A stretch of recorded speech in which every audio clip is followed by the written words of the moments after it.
नमस्कार, स्वागत है आपका। प्रदेश का प्रश्न देख रहे हैं आप। मैं हूं आपके साथ ऋतु सिंह। अब चलिए शुरुआत करते हैं। इंदौर के एमजीएम कॉलेज से पास नर्सिंग छात्राओं को वादों के हिसाब से नौकरी नहीं मिल रही, न ही इन्हें बॉन्ड से छूट दी जा रही है। यानी कह सकते हैं कि सरकार न नौकरी दे रही है और न ही दूसरी जगह नौकरी करने दे रही है। नौकरी के इंतजार में इन छात्राओं ने 2 साल गुजार दिए हैं। अब इनके सामने तमाम आर्थिक और सामाजिक दिक्कतें आ रही हैं, लेकिन कोई सुनवाई नहीं हो रही। आज हम इन्हीं छात्राओं की आवाज सिस्टम के सामने रखने की कोशिश करेंगे। हम उम्मीद करेंगे कि सरकार इनकी तरफ देखे और इनसे किए गए वादे को पूरा करे, इन्हें इनका हक मिले। चर्चा हम इस पर करेंगे, लेकिन उसके पहले आपको एक रिपोर्ट दिखाते हैं। नहीं किसी से भीख मांगते, अधिकार चाहिए, लिखित में आदेश चाहिए। ये सिर्फ एक प्रदर्शन नहीं, ये उस वादे की टूटती उम्मीद है जो सरकार ने अपने ही भविष्य से किया था। ये नर्सिंग की वो छात्राएं हैं जिन्होंने पढ़ाई पूरी की, बॉन्ड साइन किया, सरकार के कहे अनुसार काम करने को तैयार हैं, लेकिन अब सरकार चुप है और ये सड़क पर। इंदौर के एमजीएम कॉलेज की इन छात्राओं के सपनों को आज इलाज की जरूरत है। नहीं किसी से भीख मांगते, हमें हमारा अधिकार चाहिए, लिखित में आदेश चाहिए। 2018 में 130 छात्राओं को दाखिला मिला। सरकार ने कहा पढ़ो, पास हो जाओ, फिर सरकारी अस्पताल में नौकरी तुम्हारी। और ये कहकर सरकार ने उनसे बॉन्ड साइन करवा लिया, नौकरी नहीं की तो 2 लाख का जुर्माना भरो। अब 2025 चल रहा है और आज तक केवल 9 छात्राओं को नौकरी मिली है। बाकी 121 सरकारी दफ्तरों की चौखट को चप्पल की तरह घिस रही हैं। तरफ इनकी उम्मीदें थी कि आगे चल के इनको सरकारी नौकरी मिलेगी, जो बॉन्ड है उसके हिसाब से जो इनके बैच के लोग हैं उनको आगे चल के कहीं ना कहीं किसी सेक्टर जिनके एमजीएम कॉलेज के जितने भी हॉस्पिटल्स है वहाँ पे जॉब मिलना बताया गया था। पर अभी तक जो है जॉब्स इनको नहीं मिली है, जिस वजह से ये लोग परेशान हैं और इतने परेशान हो चुके हैं, मेंटली इतने जो है उनको टॉर्चर मिल चुका है कि वो मजबूर हो चुके हैं यहाँ पर आके धरना प्रदर्शन करने के लिए, अपनी मांगों को पूरी करने के लिए। और उनका कहना है कि अगर उनकी मांगें नहीं पूरी की जाती हैं तो इसी तरीके से यहाँ पर बैठ के वो धरना प्रदर्शन करेंगे।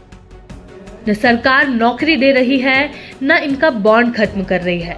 सरकारी वादों की स्याही सूख गई है और लड़कियों के धैर्य की स्याही भी अब खत्म होने को है। धरने पर बैठी इस माँ की गोद में 8 महीने का बेटा और आंखों में टूटा हुआ सपना है। सुनीता को नर्स बनने की उम्मीद अब तानों की मरीज बन गई है। कभी पति पूछते हैं नौकरी कब लगेगी, कभी ससुराल से ताने मिलते हैं डिग्री लाई थी कि धोखा। हर सुबह वो बेटे को उठाती हैं, 30 किलोमीटर दूर धरने में बैठती हैं, सरकार से नहीं अपनी किस्मत से सवाल करने। वालों का यही कहना है कि तुम लोग कब जॉब लगेगी, तुम लोग कब, मतलब तुम्हारी ये बोल के हुई थी शादी की 2 महीने में तुम्हारी सरकारी जॉब लग जाएगी, लेकिन मैम अभी तक कुछ नहीं लगा। बेबी हो गया मेरा जो 8 महीने का, मेरा अभी पीथमपुर से लेके आ रही हूँ डेली, इसलिए कि कुछ तो मतलब उम्मीद की किरण हमको नज़र आए। सर पॉजिटिव रिस्पॉन्स है, कुछ तो बोले कि कब तक लिखित में आदेश दे दे। सर मैम हम भी बोल दें वहाँ पे कि अब क्या है, अभी लग जाएगी जॉब, क्योंकि बोलते रहते बार बार। और फिजिकली भी थोड़ा सा, मतलब मेंटली भी थोड़ा सा टॉर्चर होते हैं, परेशान होते हैं कि अब कब लगेगी। कभी काफ़ी सालों से बैठे हैं घर पे तो वो भी अच्छा नहीं लगता, हमको भी खुद को अंदर ही अंदर घुटन सी भी लगती है कि अब तक जॉब नहीं लगी। ऐसा साक्षी, जिसने पिता के सपनों को दिल में बांधकर नर्सिंग की पढ़ाई शुरू की थी, अब एक 10 बाय 10 के कमरे में खिड़की नहीं मगर आंखें अब भी उम्मीद से खुलती हैं। दीवारों पर चिपकी फॉर्मूलों की पर्चियां कहती है कभी तो आएगी वो नौकरी जिस पर लिखा है सरकारी। मगर वक्त कहता है तुम्हारा सपना अब फाइलों के डस्टबिन में पड़ा है। जैसे सेशन कंप्लीट हुआ तो हमें रूम लेके रहना पड़ रहा है और अभी तक हमारी जॉब का कोई भी ऐसा क्लू नहीं है कि हमारी जॉब हमारे पास आ जाएगी। लास्ट 2 ईयर से हम वेट कर रहे हैं, शासन प्रशासन के पास जा रहे हैं, वेट कर रहे हैं कि हमारी जॉब मिल जाएगी हमें, बट हमें मिल नहीं रही है। और ऐसा नहीं है कि हम एफ़र्ट नहीं कर रहे हैं, हम एफ़र्ट भी अपने साइड से पूरी कर रहे हैं। आस्था सागर की रहने वाली हैं, इंदौर में किराए के कमरे में रहती हैं, उस कमरे में ही खाना बनाती हैं, सोती हैं और पढ़ाई करती हैं। आस्था की पढ़ाई खत्म हो गई, लेकिन घर की जिम्मेदारी अभी शुरू भी नहीं हो सकी। पिता नहीं है, माँ की आंखों में भरोसे की नमी है और भाई के स्कूल बैग में बहन का संघर्ष। उसके चूल्हे पर सिर्फ खाना नहीं, एक बेटी का भविष्य पक रहा है, पर सरकार के अफसर शायद नमक भूल गए हैं। जब हमारा एडमिशन हुआ था, हमसे इनने बॉन्ड भराया गया था कि हमें यहाँ पे सरकारी नौकरी दी जाएगी, यदि हम सरकारी नौकरी नहीं करेंगे तो ये हमसे उसके उल्टे पैसे लेंगे। लेकिन सरकार खुद ही अपने रूल्स और रेगुलेशंस पे नहीं कायम है और आज से हमें 2 साल हो चुके हैं। हम किन परिस्थितियों से जूझ रहे हैं ये हमें ही पता है और हमें अभी तक कोई भी नियुक्ति के बारे में कोई भी आदेश नहीं आया है। एनडीटीवी ने लगातार नर्सिंग घोटाले का मुद्दा उठाया था, जिसके बाद विपक्ष ने सदन में आरोप लगाया कि मध्य प्रदेश देश में एकमात्र राज्य है जहां 2020 से 2024 के बीच एक भी नर्सिंग छात्र ग्रेजुएट नहीं हो पाया। हमारा प्रदेश का कितना बड़ा दुर्भाग्य है सभापति महोदय कि पूरे देश में एकमात्र मध्य प्रदेश है जहां 2019 से लेकर आज तक एक भी नर्सिंग छात्र ग्रेजुएट नहीं कर पाया है। 2019 से लेकर 2025 तक एक भी नर्सिंग छात्र को 6 साल में डिग्री नहीं मिली है। ये सच्चाई मध्य प्रदेश की है और हम सब कुछ बात का एहसास होना चाहिए कि जितना बड़ा महत्व डॉक्टर्स का होता है उतना ही बड़ा महत्व एक नर्सिंग स्टाफ का होता है। ये हालात तब हैं जब स्वास्थ्य के कई मानकों पर मध्य प्रदेश पिछड़ा है। नर्सिंग स्टाफ तो कम है ही, राज्य में डॉक्टरों की भी बहुत कमी है। WHO के हिसाब से मानक है 1 डॉक्टर प्रति 1000 आबादी। भारत में औसत है 1 डॉक्टर प्रति 811। मध्य प्रदेश 1 डॉक्टर है प्रति 1460 लोगों पर। ये कमी आयुष्मान जैसी योजना में भी दिखती है, जो सरकारी तिजोरी पर भी भारी है। योजना के तहत 2018 में जहां 399 मरीजों का इलाज बाहरी राज्यों में हुआ, वहीं 2024 में आंकड़ा 35,327 तक पहुंच गया। 7 सालों में 1,32,000 मरीजों ने दूसरे राज्यों में इलाज करा लिया और मध्य प्रदेश के खाते से 1,085 करोड़ रुपए निकले। नर्सिंग की इन छात्राओं ने इलाज सीखा, लेकिन खुद तंत्र की बीमारी से ग्रसित हो गई। सरकार सुनती नहीं, बॉन्ड की तलवार लटक रही है, लेकिन नौकरी का दरवाजा नहीं खुला। तो मैन पावर की जो कमी हेल्थ सेक्टर में है, उसको दूर करने के लिए बड़े ठोस कदम हम उठा रहे हैं। लेकिन एमजीएम कह रहा है कि हमारे पास सीट वैकेंट नहीं है, कैसे दे दे भर्ती? 2 साल वैकेंट नहीं होगी तब तो फिर करना मुश्किल है, लेकिन जहाँ वैकेंट होगी वहीं करेंगे। वैकेंसी नहीं है लेकिन बॉन्ड है, जॉब नहीं है लेकिन सजा है। इसे ही कहते हैं बिना अपराधी के मुकदमा। सरकार कहती है व्यवस्था ठीक होगी, लेकिन कब ये पता नहीं। सरकारी परीक्षा जिसके नतीजों में कभी जिम्मेदारी मिला करती थी, अब केवल आश्वासन की सूची जारी होती है। सालों से चल रहे नर्सिंग घोटाले में ना जाने कितने छात्रों के सपने सूली चढ़ चुके हैं। ये छात्राएं भी रोज इस आस में आकर एमजीएम के बाहर धरना दे रही हैं कि शायद इनकी आवाज से जिम्मेदारों की नींद खुल जाए और उनके भविष्य को दिशा मिल जाए। अब देखना ये होगा कि सरकार इनकी आवाज सुनती है या फिर नजरअंदाज करती है। कैमरामैन रिजवान खान के साथ इंदौर से तनुश्री देसाई और भोपाल से निहारिका शर्मा की रिपोर्ट, एनडीटीवी। तो चलिए, रिपोर्ट तो आपने देखी और हमारी भी कोशिश होगी कि इस प्रोग्राम के जरिए सरकार तक आवाज पहुंचे इन छात्रों की और उनकी जो समस्या है उसका समाधान हो। इसके जवाब ढूंढने की भी हम कोशिश करेंगे। तमाम मेहमान हमारे साथ जुड़ गए, परिचय करवा देती हूँ। डॉक्टर सचिन चित्तवार जी जुड़ गए, जो कि पूर्व प्रोफेसर है जीएमसी भोपाल से। संध्या पटेल जुड़ गई है, जो कि नर्सिंग पास आउट छात्रा है। आस्था कुशवाहा जुड़ गई है, जो कि नर्सिंग पास आउट है। डॉक्टर प्रभाकर तिवारी जी जुड़ गए हैं, जो कि अधिकारी है एनएचएम से।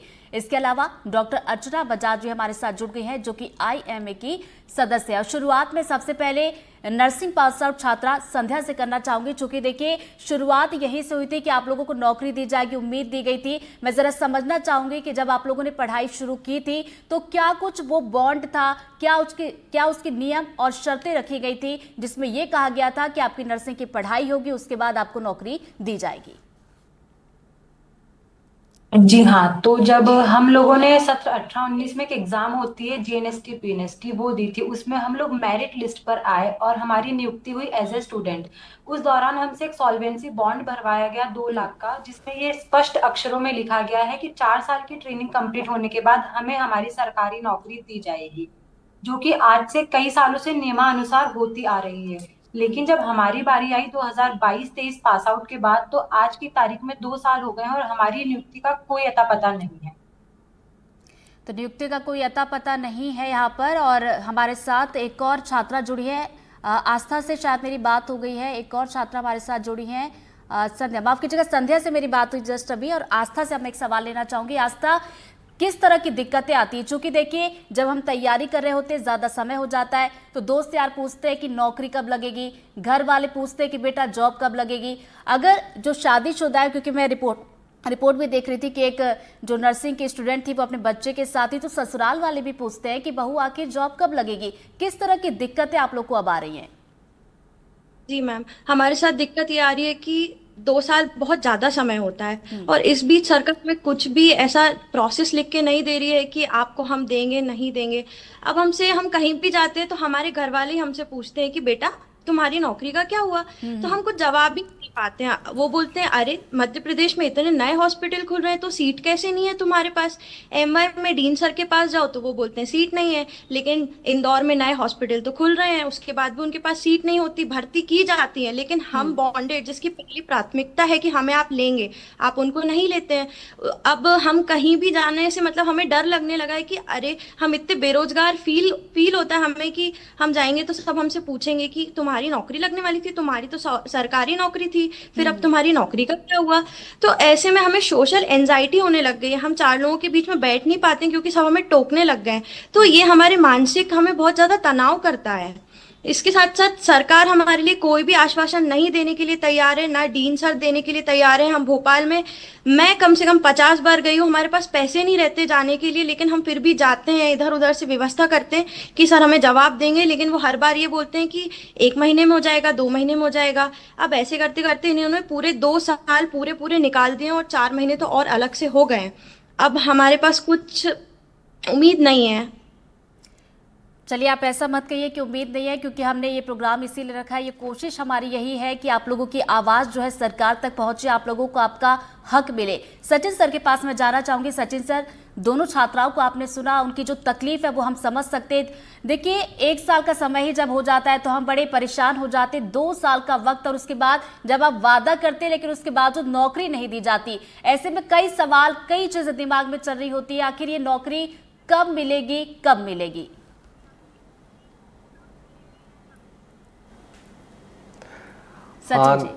अच्छा प्रश्न है आपका। देखिए, ऐसा है कि मैं इनकी बातों से सहमत हूँ कि ये एक मानसिक प्रताड़ना से गुजर रही हैं।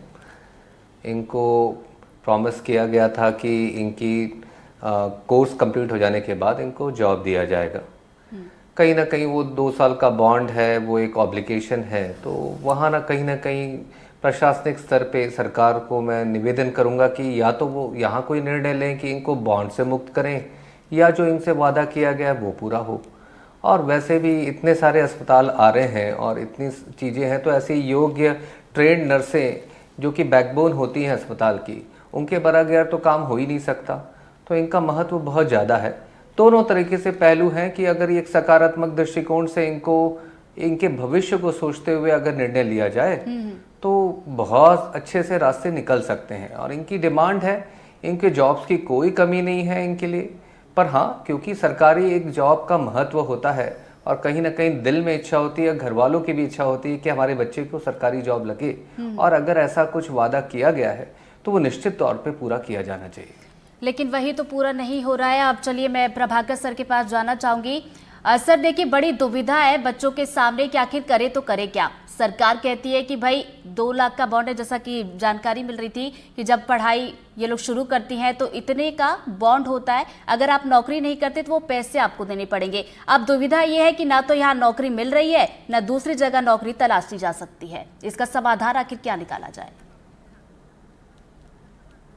देखिए, अगर आप मोटे तौर पर देखें तो बॉन्ड तब शुरू हुआ था जब हमारे पास मैन पावर की कमी थी और इसी को पूरा करने के लिए बॉन्ड सिस्टम की शुरुआत हुई थी। और सिंपल सी अगर आप बात देखें तो ये डिमांड एंड सप्लाई का है। चूंकि सरकार ने अगर इनको वादा किया है तो निश्चित तौर पर आप मान के चलिए, हो सकता है कि कुछ प्रक्रियाओं के कारण समय लगा हो, पर वो वादा सरकार जरूर पूरा करेगी। और जैसा कि आपने खुद ही दो ऑप्शन रखे कि या तो इनको शामिल कर लिया जाए या फिर इनको बांड से मुक्त कर दिया जाए। तो अभी मुझे इस तरह की जानकारी तो नहीं है कि इनके लिए किस उसमें विचार चल रहा है, पर निश्चित तौर पर अगर सरकार ने कोई वादा किया है तो इसको बारे में शंका करने की कोई गुंजाइश नहीं बचती कि ये वादा पूरा होगा। हाँ, अगर इसमें देर हुई है, मुझे ऐसा लगता है कि मोस्ट प्रोबेबली जो इनका नर्सिंग कॉलेज है उनके और सरकार के बीच में कम्युनिकेशन में कुछ गैप हुआ होगा, जिसके कारण ये निर्णय लेने में देरी हुई होगी। और मुझे पूरा भरोसा है कि अगर इनका जो नर्सिंग महाविद्यालय है ये सरकार के समक्ष इनकी समस्या को अच्छी तरह से प्रस्तुत करेगा तो इसके निवारण में कोई मुश्किल होगी, क्योंकि आपको भी मालूम ही है कि IPHS के नॉर्म्स के हिसाब से गवर्नमेंट अपने हेल्थ सेंटर्स को अपग्रेड कर रही है। तो निश्चित तौर पर न केवल नर्सिंग के छात्रों के लिए बल्कि जो दूसरे कैडर्स हैं उनके लिए भी लगातार सरकार भर्ती कर रही है और निश्चित तौर पर इनको एब्जॉर्ब किया जाएगा। तो मुझे जो लग रहा है मोटे तौर पर कि इनका जो इंस्टीट्यूशन है और जो गवर्नमेंट है उनके बीच में कोई कम्युनिकेशन गैप जैसा मालूम होता है, जिसके कारण इन बच्चियों को अनावश्यक रूप से परेशान होना। चलिए अर्चना जी के पास में जाना चाहूंगी। अर्चना जी, आप क्या इसके पीछे की वजह मानती है? आखिर क्यों 2 साल जो है बच्चों को पास आउट हुए हो गए लेकिन नौकरी अभी भी हाथ में नहीं है? कहने को तो ये नर्स है, ग्रेजुएट हो चुके हैं, लेकिन अभी भी बेरोजगार है। कुछ डेफिनेटली कहीं पे कोई कम्युनिकेशन गैप है, क्योंकि ऐसा नहीं हो सकता कि किसी भी राष्ट्र में जहां मेडिकल कॉलेजेस बनते जा रहे हैं या हॉस्पिटल्स बनते जा रहे हैं और हेल्थ फैसिलिटीज अपग्रेड हो रही, इसमें हमें कहीं किसी तरह से कोई दो राय नहीं दिखती। तो ऐसे में अगर बच्चों को एडमिशन नहीं को जॉब्स नहीं मिल रही, मुझे तो यही समझ आता है, जैसे डॉक्टर तिवारी ने कहा कि कहीं इनके कॉलेज में या यूनिवर्सिटी में और गवर्नमेंट एजेंसी में किसी तरह का कोई या तो कम्युनिकेशन गैप है या फिर ऐसा कहें कि कोई प्रोसीजरल डिले है जो शायद इन बच्चों तक कन्वे नहीं हो रहा। किसी भी एंगल से अगर आप कोई भी हेल्थ केयर फैसिलिटी देखते, कोई फैसिलिटी बिना नर्सिंग स्टाफ के एडिक्वेट नंबर के चल ही नहीं सकती, वो पॉसिबल ही नहीं है। जितनी डॉक्टर की रिक्वायरमेंट है उससे कम 5 गुना ज्यादा मैं समझती हूँ आज के दिन में किसी भी एक सुचारू रूप से हॉस्पिटल को चलाने के लिए नर्सिंग स्टाफ की रिक्वायरमेंट है। उनकी इम्पोर्टेंस को, उनके योगदान को कहीं कम नहीं किया जा सकता, नकारा नहीं जा सकता। और गवर्नमेंट भी इस चीज को बखूबी समझती है, स्पेशली इस हालात में जब ब्रेन ड्रेन हो रहा है। आप अगर ध्यान से देखेंगे तो अच्छी ट्रेन्ड क्वालिफाइड नर्सेज आज के दिन में एटलीस्ट हमारे दिल्ली शहर में एक रेयरिटी हो गई है। उनकी जितनी पॉसिबल कोशिश करी जा रही है उनको विदेश जाने से, इधर उधर माइग्रेट करने से रोकने की, वो की जा रही है। तो ऐसे में ट्रेंड बच्चे गवर्नमेंट सेटअप्स में इनकॉर्पोरेट नहीं हो रहे, इससे बड़ी विडंबना कोई हो ही नहीं सकती। मुझे ऐसा ही महसूस होता है कि कुछ ना कुछ कहीं ना कहीं ऐसा है जो हम समझ नहीं पा रहे, बच्चे समझ नहीं पा रहे, क्योंकि ये मतलब ये कुछ समझ से ही बाहर है। हाँ, ये जरूर है कि हो सकता है कुछ गवर्नमेंट पॉलिसीज, कोई पोस्ट रिलेटेड इश्यूज ऐसे हों जिनको रिस्ट्रक्चर किया जा रहा हो कि बच्चों को इनकॉर्पोरेट किया जाए। हाँ, और अगर आप नहीं इनकॉर्पोरेट कर पा रहे तो इनको बॉन्ड से मुक्ति मिल जाती। प्राइवेट ऑर्गेनाइजेशंस हजारों की तादाद में नर्सिंग स्टाफ को ओपन आर्म से वेलकम कर रही हैं, तो शायद इनके और रास्ते खुल जाते। अर्चना जी, जैसा कि आपने कहा कि कम्युनिकेशन गैप, मैं आस्था और संध्या दोनों से इसको लेकर सवाल भी पूछूंगी कि आखिर कम्युनिकेशन गैप का, जैसा कि हम आप प्रभाकर जी ने भी इसी का जिक्र किया कि कम्युनिकेशन गैप हो रहा है, तो लेकिन इसका सॉल्यूशन क्या निकाला जाए? इस सवाल का मैं आपसे जवाब लूंगी। पहले यहाँ पर मैं संध्या से पूछ लेती हूँ। संध्या, जैसा कि कम्युनिकेशन गैप को लेकर दोनों ने ही जिक्र किया, आप लोगों की जो बातचीत होती है उसमें आप लोगों को क्या कहा जाता है? जी, तो जब हम डीन साहब के पास जाते हैं तो उनका क्लियर शब्दों में यही कहना होता है कि उच्च स्तर के लोग देखेंगे। आप डीएमई जाइए, आप भोपाल जाइए, आप सीएम साहब से मिलिए। हम भोपाल जाते हैं, हम सीएम हाउस जाते हैं, हम डीएमई जाते हैं, हमें क्लियर शब्दों में ये कहा जाता है कि आप अपने कॉलेज जाइए, ये सब डीन सर देखेंगे। इस प्रकार का लॉलीपॉप पकड़ा के हमें इंदौर और भोपाल पिछले 2 साल से घुमाया जा रहा है। अंत में अब हमें धरना देने की जरूरत पड़ गई है। तो कम्युनिकेशन गैप वाली जो बात है, अगर ऐसा रहता तो 2 साल में तो कम्युनिकेशन हो ही जाता है। चलिए, इसी का जवाब मैं अर्चना जी से लेना चाहूंगी। कहीं ना कहीं कोई किसी कड़ी में तो गड़बड़ है, क्योंकि अगर एक बड़ा सिंपल लॉजिक है, एक अपटेक नर्सिंग स्टाफ की होनी मैंडेटरी है किसी भी अस्पताल में।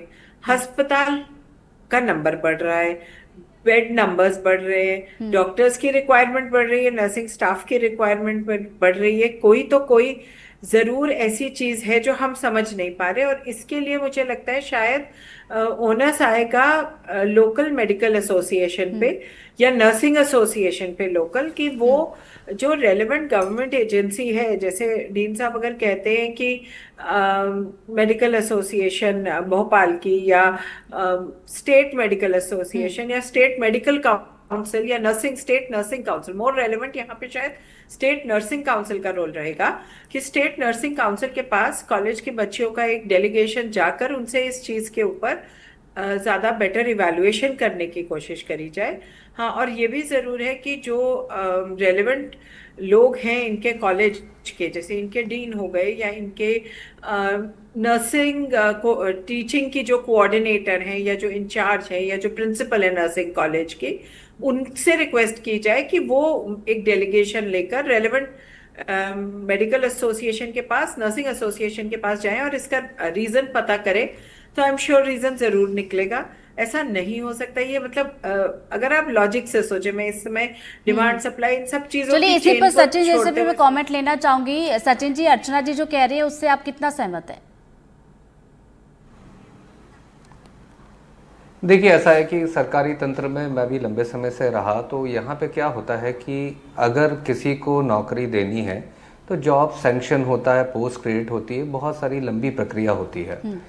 तो जिस योजना के अंतर्गत इन बच्चों को हमने नर्सिंग ज्वाइन करवाया, वहाँ बॉन्ड भरवाया, तो वहाँ कहीं ना कहीं उनको सकारात्मक पक्ष देखते हुए एक तर्कसंगत निर्णय लेना चाहिए।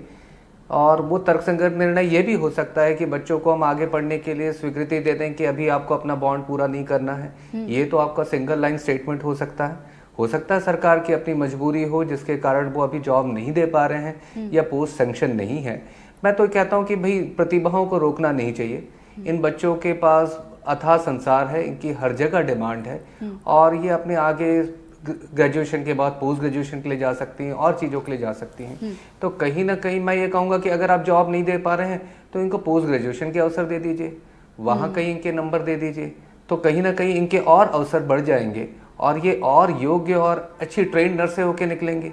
तो इस तरह का कहीं ना कहीं एक निर्णय लेना होगा। संघर्ष तो ठीक है, एक वो जगह है, तो वो मैं उस स्थिति में नहीं हूँ कि सरकार, लेकिन सवाल तो यही उठता है कि निर्णय लेगा कौन, क्योंकि जैसा कि बच्चा भी बता रही है कि 2 साल हो चुके हैं, इंदौर से भोपाल भेज दिया जाता है, भोपाल से इंदौर घुमा दिया जाता है, लेकिन उसका कोई फैसला नहीं लिया जाता।